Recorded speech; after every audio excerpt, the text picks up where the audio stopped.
Good morning जी। Good morning मेरे भाई। आओ सर। वो कैब जल्दी भूल जाते हो। अच्छा, खाना तो नहीं भूलता बे तू। वो कैब बड़ी जल्दी भूल जाता है। ये तो गलत बात है।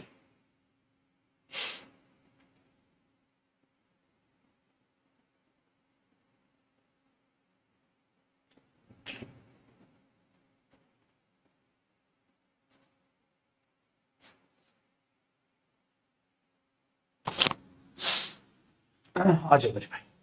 बताएं सर, लास्ट क्लास में क्या किया था, कौन सा टॉपिक चल रहा था हमारा।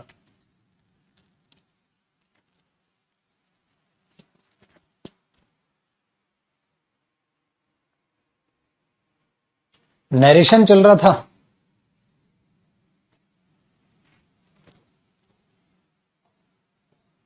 नरेशन में भी बहुत सारे कॉन्सेप्ट है भाई। बता दो कौन से वाला कॉन्सेप्ट ऑन गोइंग था।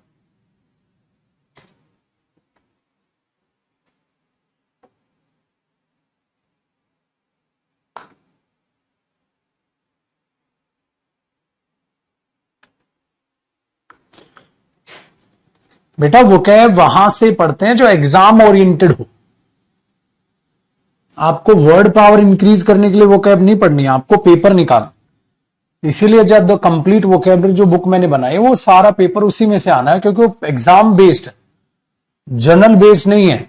तो फॉरेन राइटर की कोई भी किताब अगर आप खाली वोकेब की पढ़ेंगे तो वो इरेलीवेंट हो जाएगी आपके लिए। टू द पॉइंट बात नहीं होगी।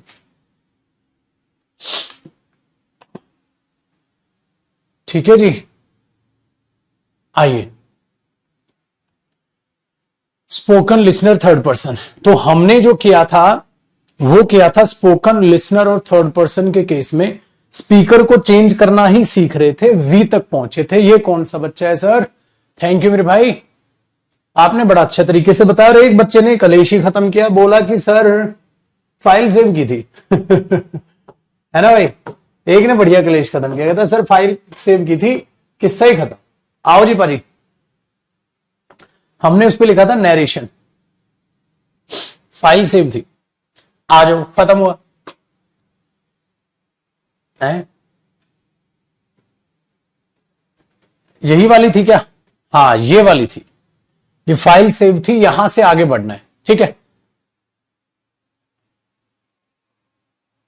Very good. देखिए जरा ध्यान से सुनेगा। यहां मैंने बोला my mother said to me I, तो मैं आपको सिखा रहा था केस वन स्पीकर कैसे चेंज करते हैं, है नहीं? स्पीकर चेंज करते हैं हम सब्जेक्ट के हिसाब से, यहां जो लिखा है उसके हिसाब से हम जो है आई स्पीकर को चेंज कर लेते हैं। आई को चेंज कर रहे थे, वी तक अभी मैं नहीं पहुंचा था। चलिए दोबारा देखिएगा जरा। यहां एक सेंटेंस में उसने लिखा माई फादर, मेरे साथ साथ कॉपी रखिएगा, my father said to me, my father said to me. हाँ, I will, I will help the boy, मैं उस लड़के की मदद करूंगा। पापा ने मुझसे कहा था मैं उस लड़की की मदद करूंगा। जब आप इसे चेंज करेंगे मेरे भाई तो आप ये बोलेंगे माई फादर सेड टू, आप टोल्ड कर लेंगे, कोई बड़ी बात नहीं, आपको पता है टोल्ड मी दैट। हाँ, अब जो आई है आप किसके हिसाब से उसे चेंज करने की कोशिश करेंगे? फादर के हिसाब से आप उसे चेंज करने की कोशिश करेंगे। ये बात तो मानते हो आप? Very good. तो जब आप इसे फादर के हिसाब से चेंज करेंगे, क्योंकि आई पापा के मुंह से निकला है, तो मुझे वो ही में ही कन्वर्ट करना होगा, क्योंकि यहां आई फादर के लिए होगा तो he would help the boy हो जाएगा। भाई नाउन में तो कोई चेंजेस आएंगे ही नहीं। सही हो गया, आसान काम हमारे लिए हो गया। ठीक है, वेरी गुड। अब ध्यान से सुनिएगा, ध्यान से सुनिएगा। जब आप इसे नेक्स्ट रूप में देखें, अब मैं आपको ना बेसिकली आई के तो एग्जांपल करा दिए, अब मैं वी पे लेकर आ रहा हूं आपको। वी थोड़ा सा लेंदी पड़ेगा तो उसे बड़े ध्यान से सुनेगा। अगर मैं यहीं पर एक क्वेश्चन ये बना दूं, my father said to me, हाँ, और पापा ने कहा वी